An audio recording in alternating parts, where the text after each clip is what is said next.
What is up, guys? How are my rideshare revolutionaries today? It is Monday, and I'm coming at you with a new video. This is going to be all about earnings and how the growth of the group chatters.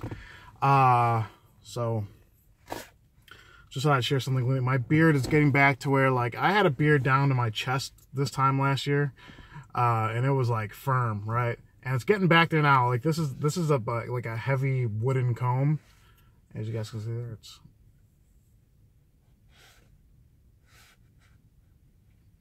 See, that's a real beard when you can do that, as opposed to a fake beard. All right, first things first. This morning I made about $32 an hour, according to the trolls that think that the only job in the world where you micro expense is rideshare. Apparently $32 an hour is like $8 an hour to them. Yeah, I'm actually, apparently to the professionals, I'm making a fourth of what I'm actually making because I'm not accounting for gas and taxes and, like, it's like, I don't think any other job in the world has to micro deduct expenses except for us, apparently. I mean, this might be the only job in the world where we have to pay our own taxes and cover our own expenses. I just learned that from the geniuses that are populating my comment sections. Like, you didn't really make that much money. Yeah, it might show that, but you didn't really make that much money. Here's what you actually made $5 an hour when you had 30 bucks an hour. Yeah. Some real fucking geniuses on this planet. I'm glad I had a good morning. 185 for 5 hours and 47 minutes. So that's like 31 bucks an hour, maybe. Yeah. I'm glad I had a good morning because I had an awful weekend. After I made my stream, I had the app on for like 30 minutes, got a small trip and another small trip, and then I got nothing for like 45 minutes. And then I went home and I was going to, I watched UFC with a couple friends. And then I was going to turn the app on after I left the bar. I was at the sports bar, but then I just got tired. And I don't know about you guys, I pretty much refuse to drive on Sundays because the last few times I've committed more than 4 hours of Sunday, I was making like 15 bucks an hour. And I know maybe I'm getting spoiled with some of these earnings. Like 15 bucks an hour, it's just not worth my time. I know to some of you, maybe that's like, oh no, that's still, if you do 10 hours, it's 150 bucks. Like, I'd rather make 150 bucks in 5 or 6 hours, not 10. I don't want to commit my entire day to chasing 150 bucks. I mean, maybe now during these winter months, I might just completely slow down on the weekends and just try to make all my money during the week. Because if I get lucky this afternoon, this might be a $300 Monday, you know? I mean, if I can make 1,200 bucks not killing myself, I'd rather do that than make 1,400 bucks and really kill myself. So that's just, that's my current approach.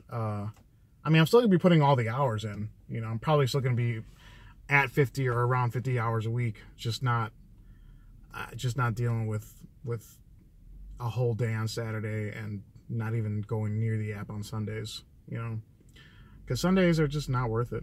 I think unless there's an event, like over the summer, Sundays are okay.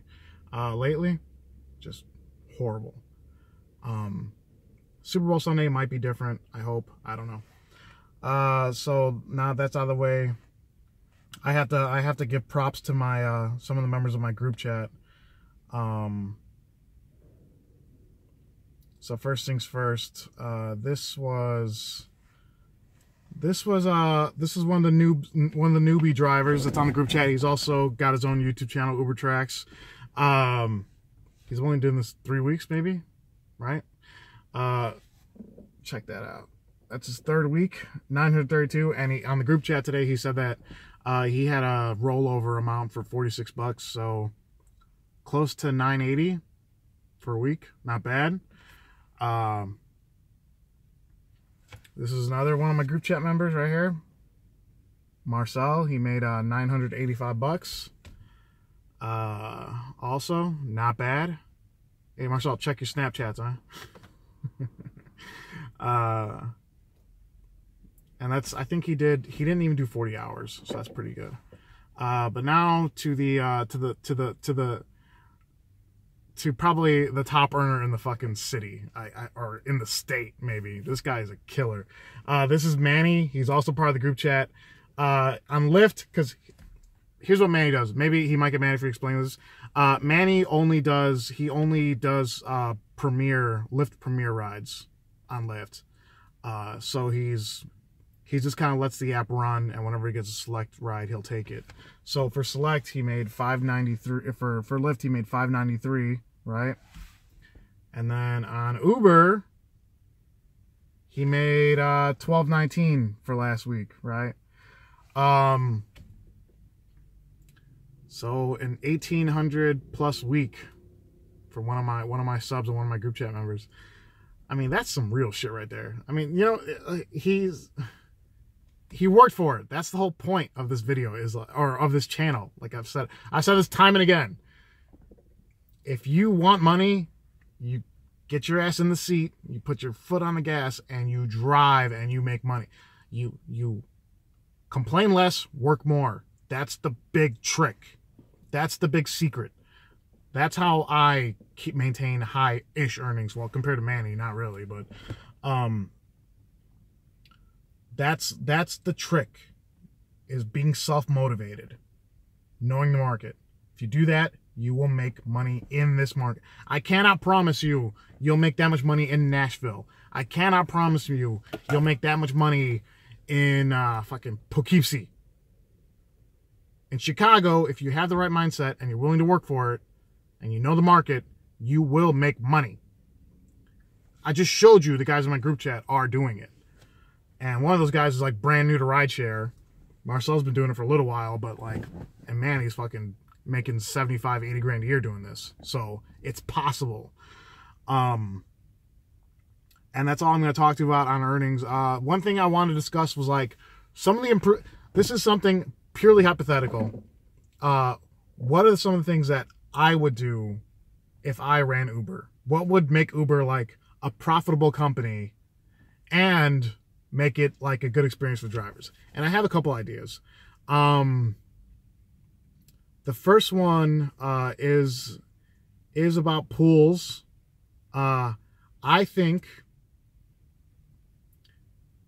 to try to regain, or let me go back. The first idea I have is they should go back to minimum fares being like $6 or $7, meaning that the least you're going to pay for a ride, regardless of distance, is $6 or $7. I think that would really Uber was making, they were pocketing way more money. They were netting way more money when they were focusing on trying to kill the cab industry. When they did that, they were making tons of money. And then they decided, hey, let's try to compete with the public transportation industry. That's when they started losing money.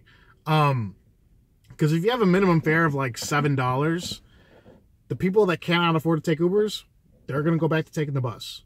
Okay? And if we pick someone up and they're only going a mile and we make $6, or $5 after the 25%, I'm way happier with that. I've looked at some of these pay statements. I made like at $3.20 for like a mile trip. Like that's pretty bad. I don't like doing that. And one of my subscribers was like, hey, I'm only making $5 a trip out here. I was like, well, deal with it. A lot of these, your trip average will average out at the end of the week. Like last week, I think my per trip average was like $9.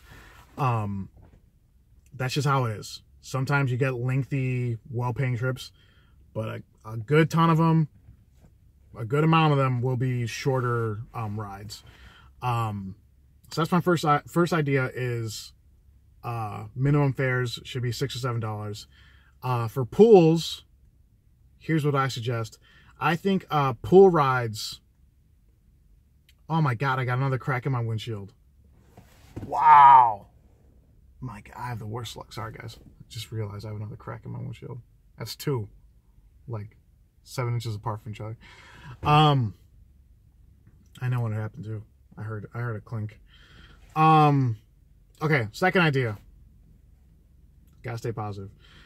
Second idea is for pools. Pools, you should not be allowed to take a pool or request a pool unless you're going a certain distance. Like, you should be going at least 3 miles before you can take a pool. If you're taking a pool to go 3 blocks, one, you're a piece of shit, and you're probably super broke or super lazy, so that should not even be an option. Uber pool, there should be a minimum distance required. And if you're not going that distance, that option should not even come up on the app. Or, here's how you would fix that. Let's say you were taking a pool to go half a mile, then you would be charged, and you didn't get paired up with someone, you would get charged an UberX rate. And the drivers would be paid accordingly. So if we had the minimum fare back to $6 and you took a pool for half a mile trying to be slick, thinking, hey, I'm just going to pay $2.20 because I'm a genius, and then you end up paying $6 for half a mile, then guess what? You're not doing that anymore. And the problem is solved. All of the people in low-income areas who cannot afford to take UberXs will not be taking UberXs. That's my idea for that. That's how you fix Uber pools. And then my last idea, I mean, this is just something I've been thinking about for a little bit. There are other ideas I'm going to get into, but I don't want this video to go 20 minutes. So my third idea is something I talked about last week with the low-income passengers. Do not allow... Uber and Lyft and all these apps should keep a log of the passengers that are always doing complaints. Okay? The customer is always right approach is, I mean, it's not possible. I'm a 4.92, and some of the drivers in my group chat are like 4.92, 4.91. We are highly rated, okay? How, if you are a low-income person, if you're living in a low-income area, how is every trip you take, how are you unsafe, or the car is not clean, or what, the driver's not professional? How is every single trip you take bad when the drivers that are driving you have good ratings? Uber and Lyft should monitor the complaints these passengers have and be like, well, instead of having everything, like, instead of having, you know, because drivers, you guys can relate to this. It's always generic responses, no matter what. That's always the case. Instead of having generic responses to these customer service problems, how about you have a human being go on the computer and be like, wait a minute, this is the 7th complaint you've had this week. If this app is so awful, why do you take it every single day? How is every trip so bad you feel the need to complain about it? You know? So these apps need to stop. They need to curb that behavior. They need to allow a certain amount of complaints in a time period and then investigate that person's profile, the rider's profile. Because there's no way you're always in danger, or the car always sucks, or the driver is unprofessional, or whatever. Like, you're fucking with our business here, and I don't like it. So that's my 3 ideas that can improve, that could definitely improve Uber in this market. That might be a good idea nationally. I don't know. I don't drive in other markets. So that's all I have for today, guys. It's been fun today. Made some money. Got up early. You know, I'm happy. Good to go. Subscriber base is still growing. Group chat's growing, so I'm happy. Like, I honestly feel like with the group chat, I meant to say this earlier, like, these guys are fucking killers. I got real killers in my group chat. Like, in this market, there's some guys, there's some hungry drivers out there that want to make money. And I feel like I'm sort of at the center of it right now, you know, with the group chat and all that. So it's like, I feel like this is a team, like, you know, and right now this is like, I've just got that all-star team, not the starting five, like even the bench is all-star, right? So that's, yeah, that's pretty much all I got for today. The camera should be, the camera should be getting delivered soon with my new dash cam. So look forward to a video on that. That'll be coming soon. It's a 360-degree camera, so I'll be doing things a little bit differently, especially with the interviews. And I'm really excited about that. And yeah, that's it. Stay safe out there. Like, comment, share, and subscribe to join the Rideshare Revolution. And I'll talk to you next time. Bye.